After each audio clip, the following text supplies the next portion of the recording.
No país do futebol, muitas crianças sonham em ser jogador. Porém, cada vez mais são as crianças que alimentam o sonho de ser surfista profissional. E por que não? Afinal, nós somos campeões do mundo. Daqui pra frente quero ser um surfista profissional, ajudar várias pessoas da rua que precisam de um lar. Eu quero ser surfista. Por quê? O que é que tu vai fazer no surf? Quero ganhar dinheiro para ajudar minha família, reformar minha casa para minha mãe e ter um futuro bom. Quero ser um grande surfista, né? Gabriel? Quero ganhar muito campeonato e ser conhecido pelo todo o Brasil.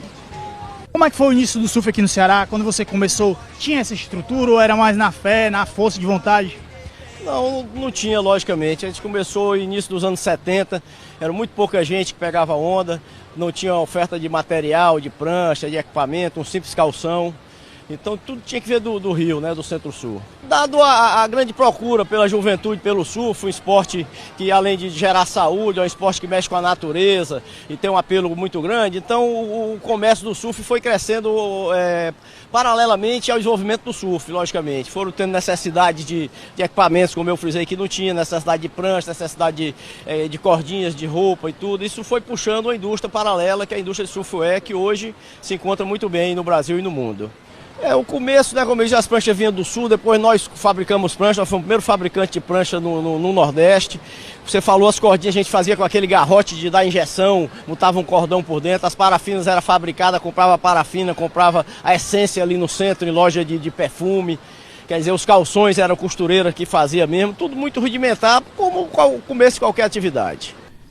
Viver de surf no Brasil no início era praticamente impossível. Os pioneiros do esporte não tinham a menor estrutura.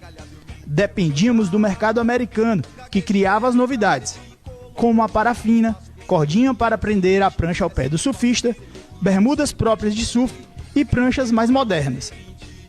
Enquanto essas novidades não chegavam por aqui, os brasileiros usavam a criatividade. A gente inventava, né? A galera que via surfar de fora tinha prancha já e a gente pegou e com tábua a gente começou a praticar o surf, né? A gente pegava as madeirites, né, as tábuas, e cortava as tábuas no estilo assim um pouco parecido com as pranchas, né? Tirava mais as pontas das tábuas e começava a praticar o surf. Eu me lembro de momentos assim que a gente improvisava cordinha, improvisava parafina, às vezes a gente pegava a vela, derretia a vela em cima da tábua para dar mais aderência, né? Que era a nossa parafina, né? Então foi um começo assim que a gente tinha que improvisar mesmo para estar surfando e estar amarradão com o surf. Foi uma simples brincadeira, a gente brincando, né? E com o surf. E depois que os empresários viram que a gente tinha talento aqui no Titanzinho, todos os atletas aqui começaram a ter um respaldo, um nome na grandes empresas do Ceará. Para completar o quadro do início do surf no Brasil, a imagem do surfista era cercada de preconceito. Muitos pais proibiam os filhos de surfar e a imagem de quem praticava o esporte não era positiva. E também houve resistência por parte da sociedade que sempre achava que ser surfista era sinônimo de ser maconheiro, ser marginal. E na década de 80, quando eu comecei, minha mãe tinha muito preconceito. Então nós tínhamos dificuldades em não ter equipamento, não ser aceito bem pela sociedade, de repente porque o surf não era um esporte olímpico, um esporte, enfim, elitizado, como o futebol e outros mais, a gente tinha dificuldade já. E tinha o preconceito dentro de casa.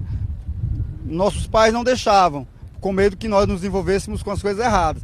E aí, então, tivemos muito trabalho para ficar envolvidos com o surf. Mas, graças a Deus, hoje o mercado é outro, a história é outra, tomamos um patamar mais elevado, estamos galgando um caminho realmente em que muitas pessoas veem o surf como um esporte promissor, um futuro promissor para suas vidas. Os competidores de surf no início não tinham tanto apoio para participar de campeonatos, que eram fundamentais para a evolução do esporte e para a consolidação da indústria do surf no Brasil. Era necessário a participação em nível mundial, e muitos tiveram que se arriscar e competir com financiamento próprio, que foi o caso de Tita Tavares. como eu não tinha um suporte, não tinha preparador físico, eu não tinha fisioterapeuta, nessa época era tudo mais difícil, né? Eu pegava passagem, o dinheiro era minhas pranchas e ia embora. Quando eu fui para o Avaí, né, eu cheguei para o Avaí só com R$300 no bolso. E foi bem na época mesmo que eu já fiquei sem patrocínio e tinha que ir para o circuito mundial, porque, querendo ou não, não é o circuito mundial, o WCT eles não pagam na hora, né, era cair em conta. Então, para cair na minha conta era 1 mês, 2 meses aqui no Brasil. Né, para tu repor esse dinheiro para ir para o circuito mundial de novo, porque eu investi em mim mesmo, pegava o meu dinheiro e investia em mim mesmo, já pensando no próximo campeonato, no próximo evento, porque não podia deixar de ir, e que era uma responsabilidade, sempre eu carreguei essa responsabilidade comigo como profissional, né, pela minha vida toda, até hoje. O surf venceu o preconceito e se firmou como esporte, profissão e indústria. Um caminho difícil, trilhado por pioneiros que tiveram a visão de que o surf iria dar certo.